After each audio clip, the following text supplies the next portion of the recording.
Welcome to the GreenPilled.network podcast. If you're just joining us, we are building a network society of thousands of hackers, dreamers, and doers focused on using crypto to bring positive-sum digital systems to the world. This podcast features the people who are doing it and is published every Tuesday and Thursday, at least if I don't have a scheduling snafu with the guest, which I had this week. So you're probably listening to this on Friday or Monday.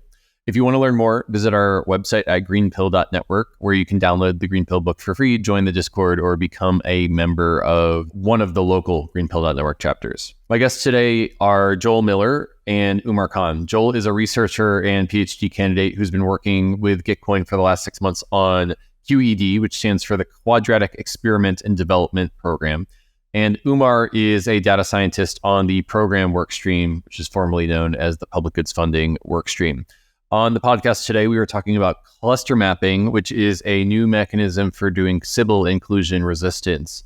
And we're going to talk about how it was rolled out on Gitcoin in Gitcoin Grants round 18, which just happened. So basically, Joel has written a paper on cluster mapping, which you can access a link to in the show notes. We also did a Greenpill episode just on cluster mapping about 9 months ago with Joel. TLDR, it's basically a way of dampening collusion between participants that are trying to siphon off the quadratic funding matching pool, and uses some really fancy and also powerful algorithmic tricks in order to do that. So I think this episode is for you if you're into following Gitcoin's evolution, if you're into collusion resistance and Sybil resistance, which are very niche, but also very important parts of mechanism design as we're trying to figure out public goods funding in the post-crypto internet.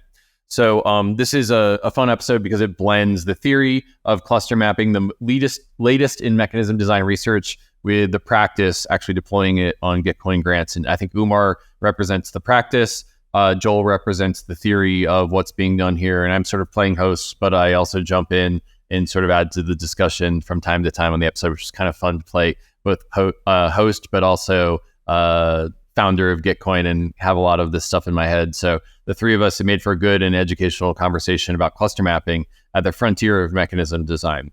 Before we start the episode, quick disclaimers. I'm a founder of Gitcoin. I hold GTC. Gitcoin does work in the Ethereum ecosystem. I also hold ETH and other tokens in the Ethereum ecosystem. But I'm doing this episode because I think cluster mapping is one of the most powerful mechanisms for doing collusion resistance in the future. And it's important to highlight the work of the people who are doing the mechanism design here. So this is a fun episode if you are into mechanism design, public goods funding, quadratic funding, or Gitcoin. Without further ado, I give you Joel and Umar. Enjoy. ValleyDAO is an open global collective working to finance and democratize the governance of synthetic biology technologies to protect the future of our planet. Research and progress into synthetic biology is critically constrained by the world of nation-state regulations and bureaucracy from middlemen. But the potential that synthetic biology has for the world is massive. It can produce a world in total harmony with nature. We can grow stuff using cells like software. It's awesome. And the best part is we no longer have to pull carbon out of the ground to grow and maintain civilization. Don't you think we should be funding this? ValleyDAO does, and that's what they're here to do, to try and make the SolarPunk world of tomorrow a reality today. So join ValleyDAO right now and save the planet at valleydao.bio. Hey Umar, hey Joel, how's it going? I'm all right. Great. It's raining, but it's fine. Great to have you here. Excited to talk about cluster mapping. We did an episode with Joel on cluster mapping before, and now we've gone from theory to actually seeing it in practice at Gitcoin grants. And so wanted to create an episode about that and what it means and why it's important and what's the future of cluster mapping. So Joel, maybe I'll kick it over to you first. What is cluster mapping? Sure. So cluster mapping or cluster matching, depending on which forum post you're reading. By the way, quick aside, that's my bad for letting the names get out of control. I'm all right at doing math. I'm not good at creating names. Leave it to the meme lords over here to figure that out, Joel, the big brains. Anyways, cluster mapping, matching, whatever you want to call it, is a kind of mechanism that builds off of quadratic funding, which Gitcoin has been using for years, a mechanism that we all know and love, and tries to tweak quadratic funding to make it, one, kind of more resistant to Sybil attacks and collusion, and two, kind of from a different perspective, better at really kind of capturing this idea of social welfare maximization in the presence of normal human life. So I know that second explanation is a little bit more like head in the clouds. So maybe I'll just like try to describe the Sybil resistance, collusion resistance stuff for you guys. So essentially, quadratic funding has this built-in assumption that all agents in the world are like totally isolated from each other, right? This is like a super, super classic assumption in economics, right? And quadratic funding kind of comes from this like mechanism design economic space, right? And in that field, it's very, very normal to assume that you've got this almost, Hobbesian world where everybody's out to kill each other, not kill each other, but, everybody's maximizing their own social welfare, or everybody's maximizing their own utility, everybody's very selfish.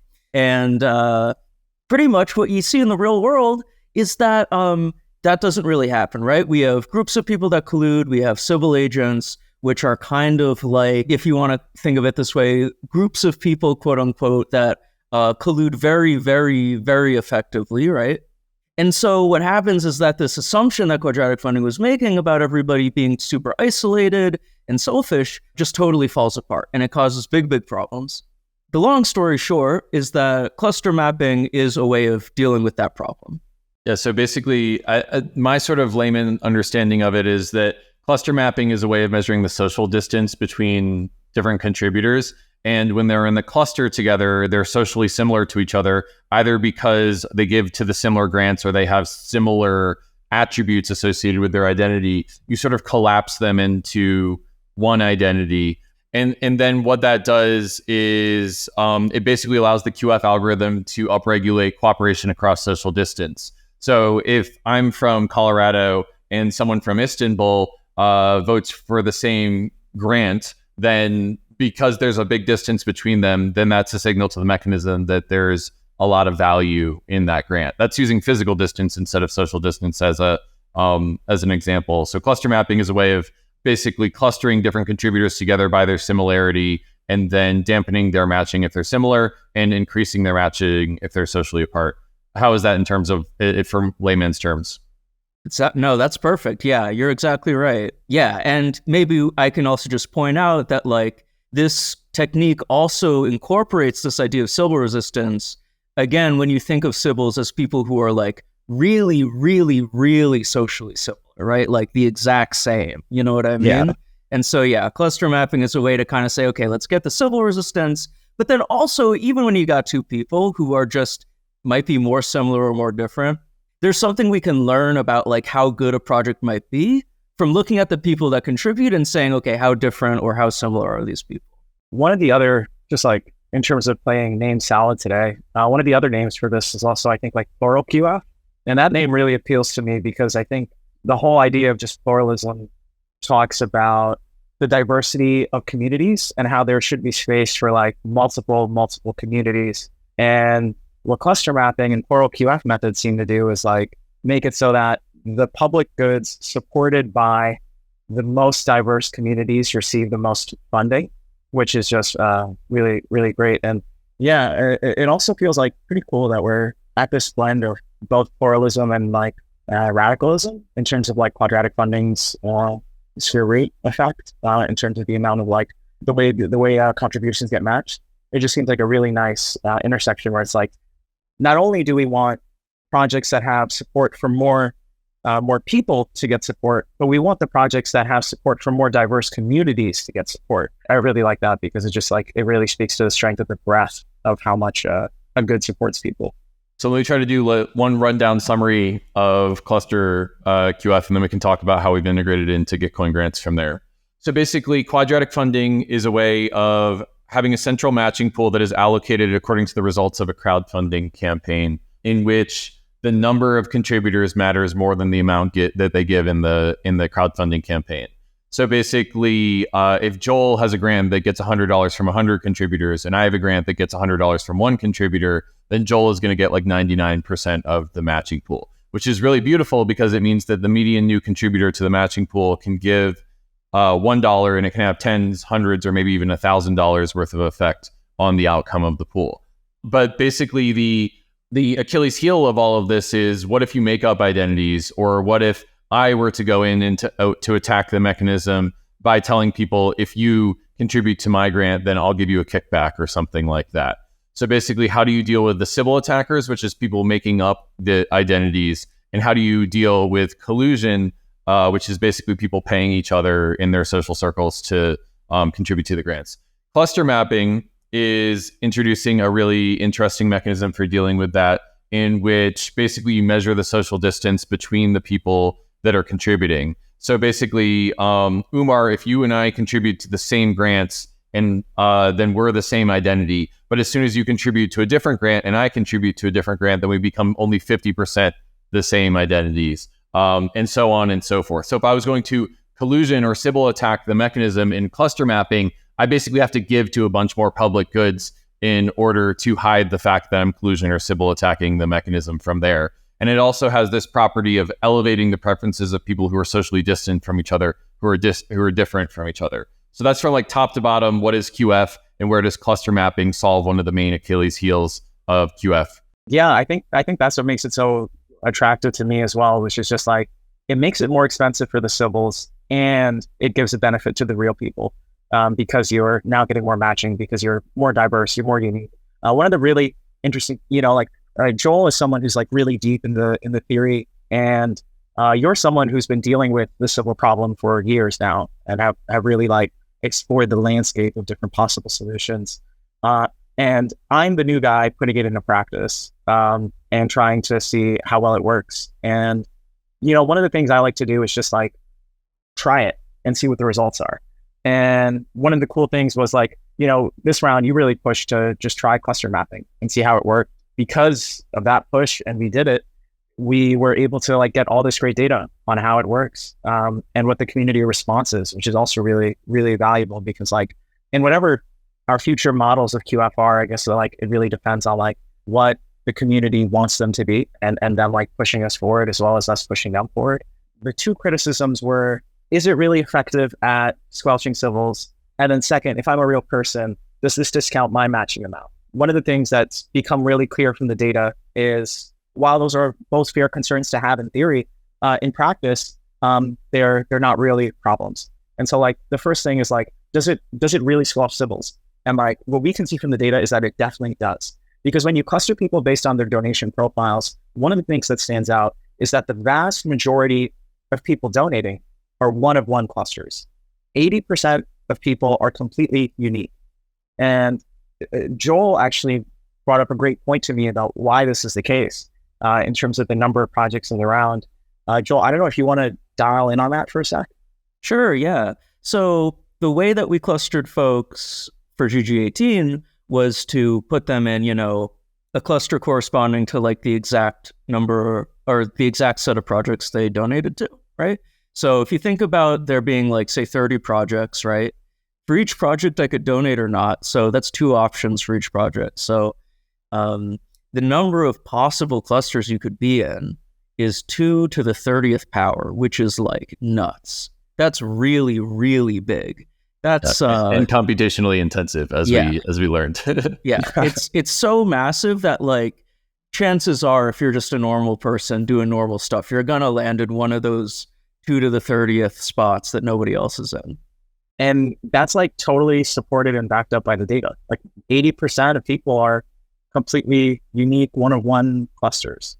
And yeah, just like the explanation of the fact is there's so many different spaces that people can land in, really helps make it clear that, this isn't that much of a problem. But then the interesting thing with the Sybils is there is a small number of really big clusters where there's like 400-500 donors in a single cluster. They're all donating the exact same way. And those are the clusters that really get reduced matching with cluster mapping. And it's honestly, it's good to see that they get reduced matching, because the size of our matching pool is so finite. And because these are indeed likely Sybils, or at the very least accidentally over coordinating people, then what we're able to do is reward the projects that have more diverse support across social distance, because that fixed sum of money gets to get redistributed according to that. And this to me is also better than the other alternative of how to sort of work with Sybils, which is deemed just like black box post-round squelching. That's just as not as transparent to the community, I think, in terms of how we do things. It's so much stronger to have it as a part of the mechanism. So I guess that's one thing is like 80%, don't get the matching reduced. They actually get greater matching because they're completely unique. And then some people are wondering, do I need to change my behavior? Do I need to generate more projects? And I think the answer for most people is no. You're already completely unique. You don't need to change your behavior at all. And at the same time, if you are someone who's only donating to, say, one project or two projects, then you might want to consider picking up a few more that are of interest to you.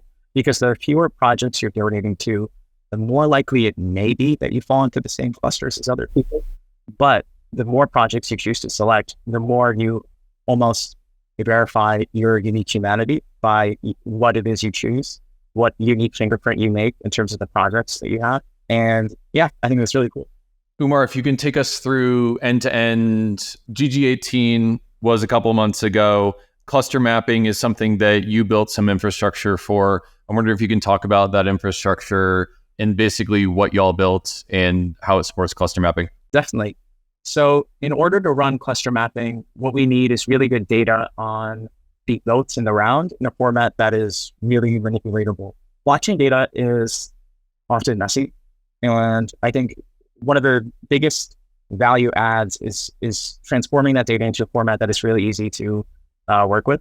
And so like one of the things that we had for GG18 that we haven't had before is GrantCTL and /or regen data, which is a nicer name.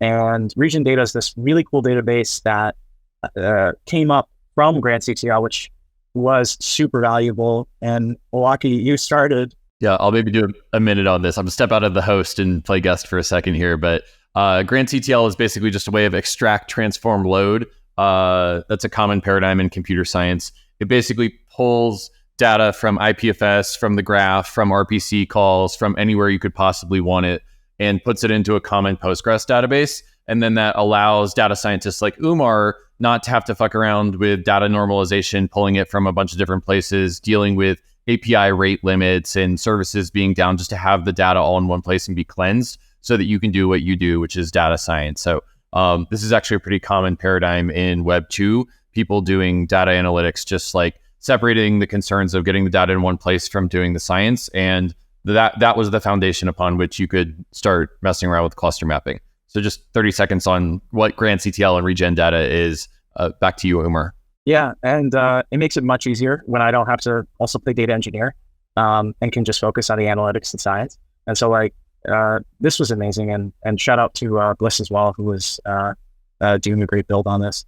And so with that data infrastructure, the next piece is the algorithm. And this is where Joel was like really the key man because Joel wrote the code that does the cluster mapping. And so what we were able to do, and he didn't just write the code for one cluster mapping. It was like 6 or 7 different algorithms. And so we were able to run this data through all of those different algorithms and compare the results and just kind of do some like sense gut checking on which one of these are most similar to the results you would expect if we were indeed reducing the signals that we're detecting. And so like the one algorithm that performed the best compared to where we expected the signals to be was the one we ended up using for this round. I think the code that I wrote kind of looks like the Cheesecake Factory menu or something, because there's so many different little tweaks you could make to all of these ideas, and there's so many different directions you could push like the kind of fundamental concepts that we're working with. So yeah, it's easy to just spin up a bunch of algorithms, and we're coming. So this takes Sybil resistance on Gitcoin, which, by the way, quadratic funding is the Achilles heel. It is a very powerful mechanism, but it's got 2 Achilles heels. One is the need to continually raise matching pool funds. I'll just set that aside for a second because that's this whole other podcast episode. And then there's Sybil and collusion resistance, which is basically you get such a good matching ratio as a new user to the system. How do you prevent people from making up new identities or bribing people in order to allocate the matching pool in an unfair way? And there's an impedance matching between the size of the grants rounds and the amount of Sybil resistance that you need. So basically, you don't have to protect against sophisticated attackers when you only have a $25,000 round, right? No one's going to spend $100K in order to allocate $25K. So there's an impedance matching between the Sybil resistance and the size of the rounds, and they're going to grow over time as hopefully Gitcoin grants grows. But basically, now we've got a multi-layered Sybil resistance approach. You've got Gitcoin Passport, which is a privacy-preserving way of getting people to reveal things about their identity so that we can have confidence that they're individual humans. But even if they get past that, if they're able to spend more in order to forge identities to get into the system, now we've got cluster mapping on the other side of things, where basically people, if they want to attack the system, Umar, if you've got a grant that I want to make sure gets a lot more of the matching pool, not only do I have to spin up 100 different accounts to contribute to you, Umar, but each of them have to contribute to different public goods in order to make their identity more plural. And so basically we're raising the cost of the attack just automatically using the mechanism, as opposed to having to go around and play whack-a-mole with all these different Sybil clusters. Now the mechanism just filters out the Sybil clusters. And you're almost like using your opponent's momentum against them, because in order to attack the mechanism, they've got to give to other public goods on Gitcoin.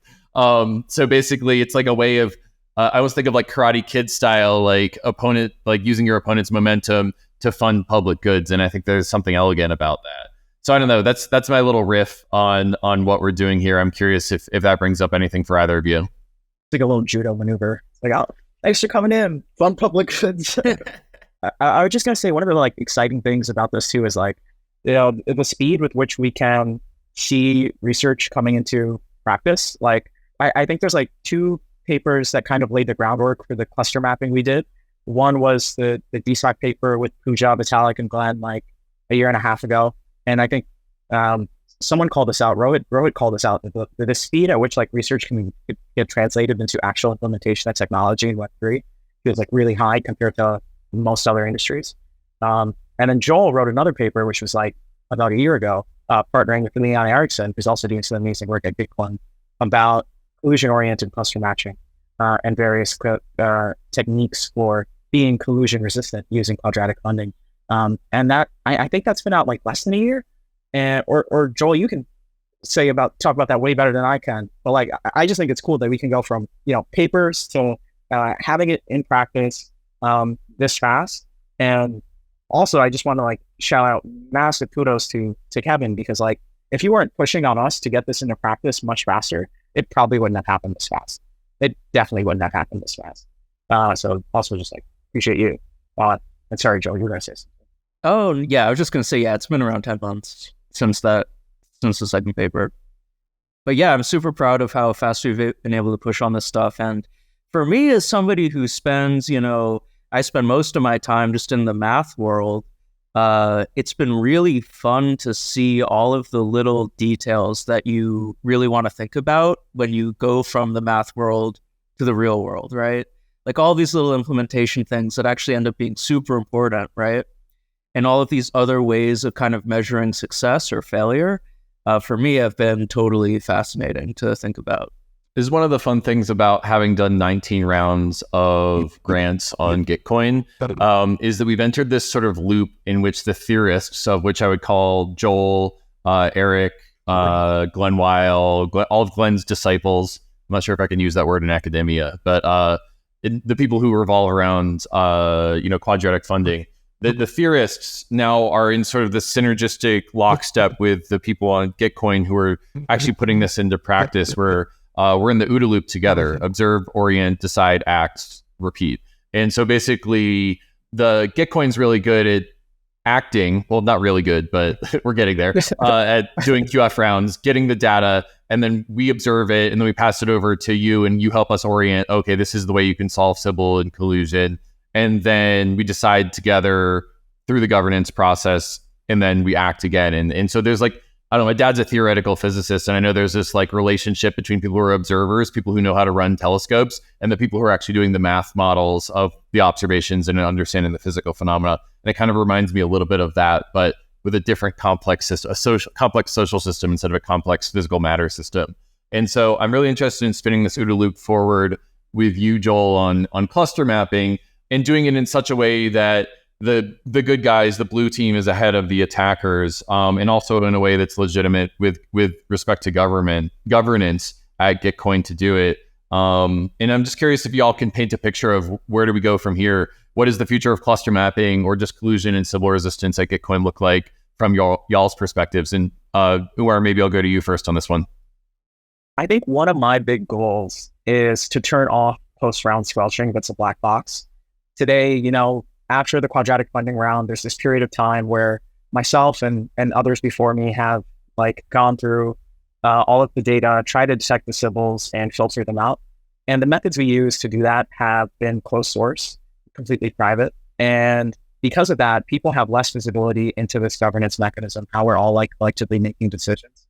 And I think it's really important in order for us to like collectively make decisions truly in a decentralized way, where you can trust that you're part of a process that really your voice is heard and it's heard in the way you want it to be heard. We really need to turn off that post-round squelching. So that's like one of my big goals. Just so the audience knows what that is. So there's a process through which someone who's imbued with legitimacy by Gitcoin governance is going through and finding the Sybil rings and kind of making a judgment call based off of the parameters given to them by governance about what a Sybil ring is. And then they present those results back to Gitcoin governance for ratification and legitimacy. And the problem with that is that it's socialware. It's an assurance created by humans and somewhat subjective, although parameterized decision-making, as opposed to trustware, things like math and cryptography, incredibly neutral mechanisms for squelching the Sybils. That's the debt that's being paid down here progressively. Is that right? Yeah, definitely. And a much clearer explanation. And I think like what's so exciting here is that like now we have these two things that are making it so that we can get away from using this post-round squelching that we didn't have before. One is like better QF mechanisms with Joel. And like we've started upgrading this mechanism, but we absolutely haven't stopped. And I'm really excited for the work we're going to do on this next. And then the other is the ever improving Gitcoin passport, which is rather than being this retroactive removing of Sybils from the ecosystem, it's a proactive removing. It's this gate in front of the ecosystem that really protects us from those bot accounts getting in. And so I think like as these two things get better and better, we'll be able to become a much more transparent governance mechanism that will make us all like collectively make better decisions and like more transparent decisions. Joel, same question to you. What's next? I'm really excited to keep working on all this stuff, and I'm especially excited to integrate, to see how we can integrate with Passport more, like Umar kind of alluded to.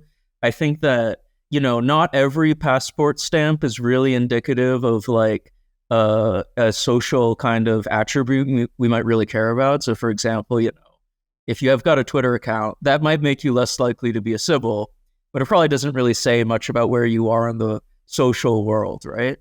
On the other hand, like something that Eric and I have been talking about is kind of like focusing in on like maybe a more select set of stamps that might be harder to attain, but then can also serve as like really meaningful markers of social diversity.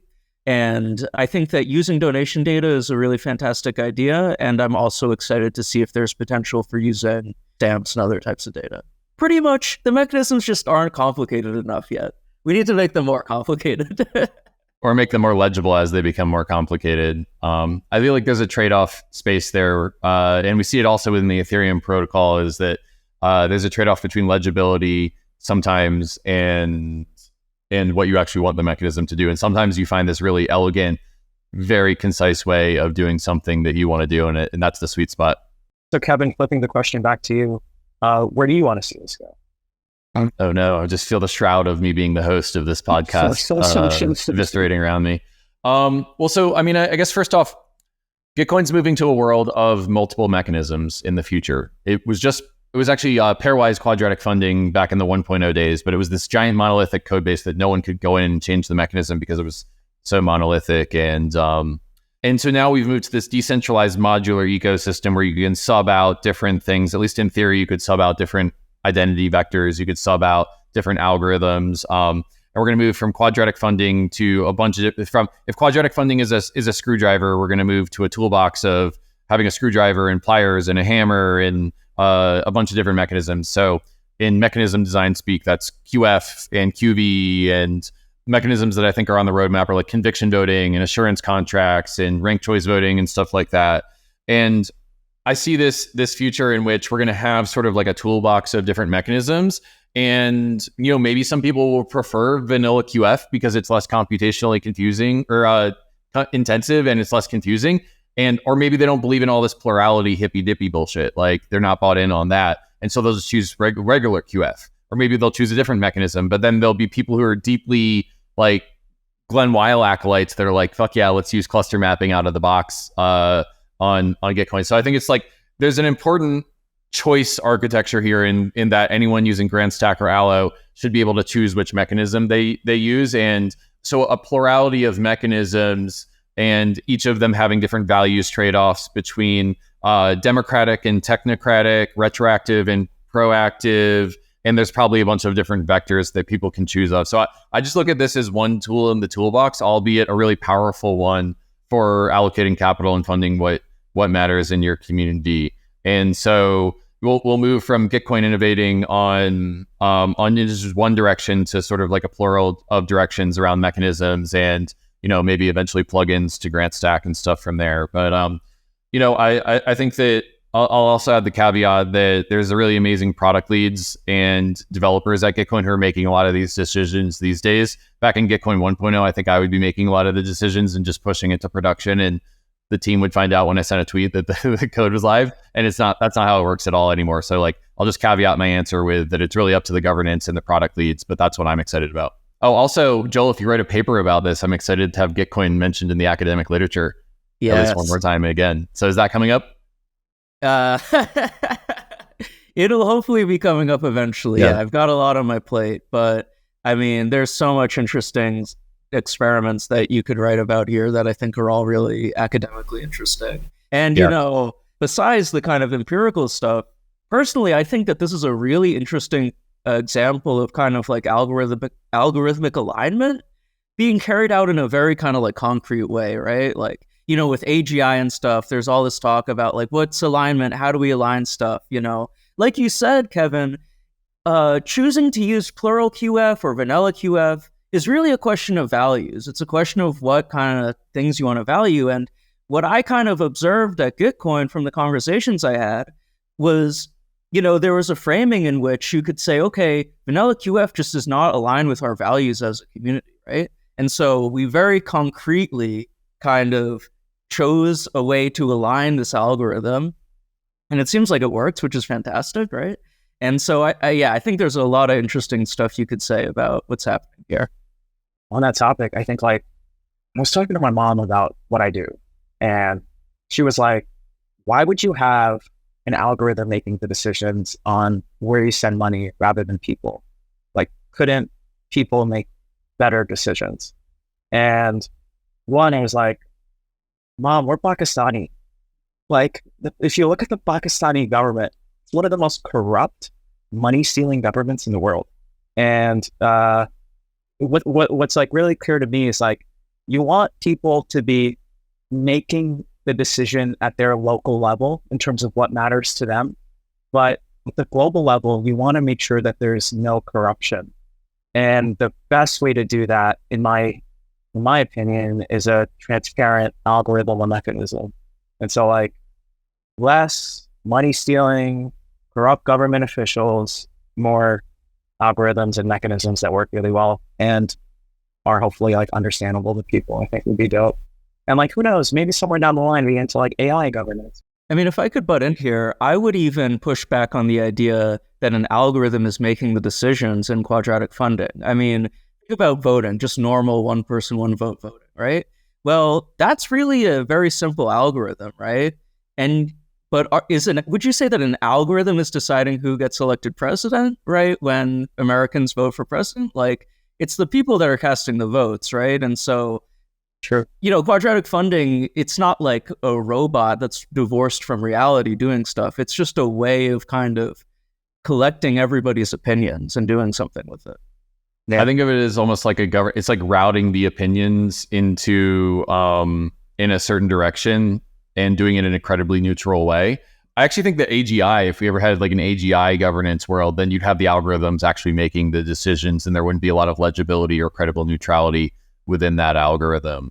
And so, I don't know. I think of these coordination mechanisms as routers of our values into actual funding decisions that are credibly neutral and transparent and uncorruptible. And I think, so I don't know. It'd be interesting to see if we can get your mom to come around and maybe experiment with the tech, and then not only understanding it conceptually, but also getting the muscle memory of it maybe people start to come around to it. On that topic, come on. And also, hi, Carlos's mom. There's a meme at Gitcoin that all of the transparency reports that we publish, the only ones that actually read them are our moms. Saying that for the audience, but they're proud of us, how transparent we're doing and how much impact we're doing. Yeah, definitely. Yeah, but the democracy, I know that does also kind of feel like an algorithm, even if it's just like a very simple one of like who gets more votes. But I guess with the AI, it's like, will it be listening to people in order to make its decisions, or will it make its decisions independent of what people are thinking or wanting? And I don't know, but there's a really good podcast on this one with Sam Altman and Joe Rogan, and the first like 45 minutes and they're just mind blowing.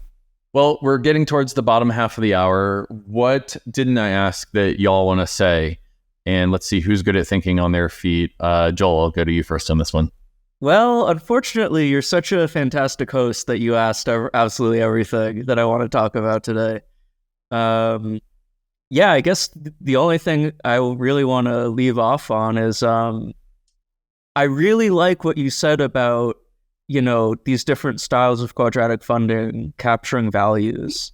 And I just kind of want to raise my hand for the viewpoint that, values are really important in tech, and it's a good idea to think clearly and closely about what you value and then try to implement that in your tech and day-to-day life, whatever. I feel like I've talked to many people who see, algorithms as these kind of platonic objects that are divorced from your opinions and your values, but I don't think that's true. So, yeah, that's just my suggestion to everybody. Not that you should listen to me, of course, but yeah. Umar, same question to you. Is there anything I didn't ask that you want to say? If you are interested in getting involved in this process in terms of like governance, how we improve QF, how we help your civils, just reach out. You can DM me on Twitter or on Telegram, Umar Khan E. And you can also just hang out on the Gitcoin governance forum. And yeah, that's pretty much it. And looking forward to what comes next. Well, we'll have a link to the paper, Joel, that you wrote about cluster mapping in the show notes. We'll have a link to the previous episode that we did on cluster mapping together in the show notes. And this will be added to the Gitcoin playlist on the GreenPilled YouTube channel so that we can follow the progression of the evolution of Gitcoin over time. So this was a fun conversation. Joel, I think you're a total galaxy brain and really excited to put your work into the world. So thank you both. Thank you. Thanks for having me, Kevin. Thank you. And Umar's mom, debate me. Come on. No, just kidding. I'm sure you're really nice. But yeah, thank you again for having me. Yeah, thank you very much. Thanks, y'all. All right, peace and love.